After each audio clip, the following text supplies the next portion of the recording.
Olá, povo do bem.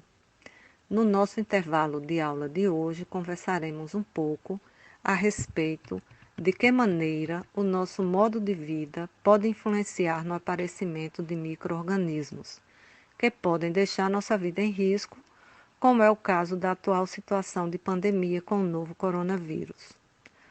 Como já comentamos em outros intervalos, os micro-organismos são abundantes na natureza e podem causar males. Esses males naturais podem ser influenciados pelo humano.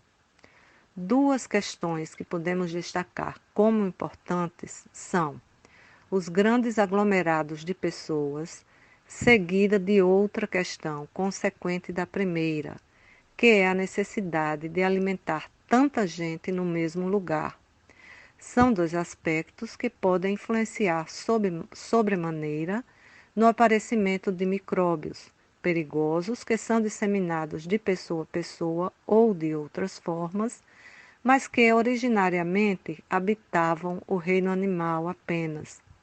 Vamos voltar um pouquinho no tempo e falar rapidamente e objetivamente da peste negra, que assolou o continente europeu no século XIV, com seu pico ocorrendo entre os anos de 1347 a 1351.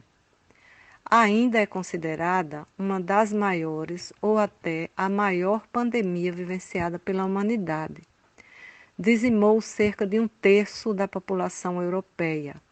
A causa do referido mal foi a bactéria Yersinia pestis, habitante de uma pulga carreada pelos ratos, descoberta algum tempo depois, somente no século XIX.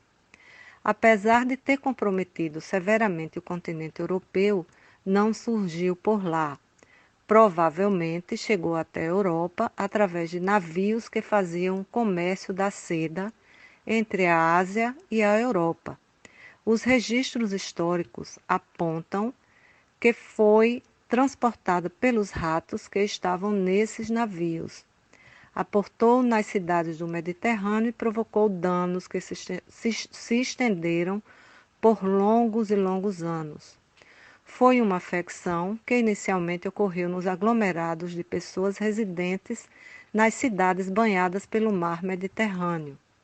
Não foi veiculada de pessoa a pessoa, visto que a bactéria é encontrada primariamente nas pulgas, que estão nos roedores, passando de um roedor para outro e, na sequência, essas pulgas infectadas pela bactéria atacam o humano através de sua picada e assim transmite a doença.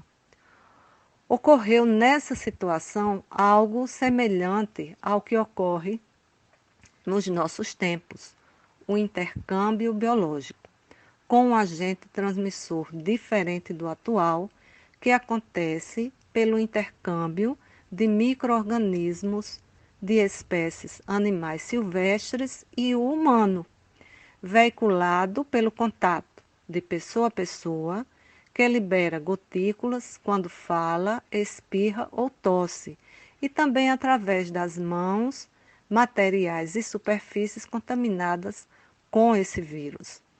Continuaremos nossa conversa no próximo intervalo, falando um pouquinho da segunda questão, que é a questão alimentar. Até lá!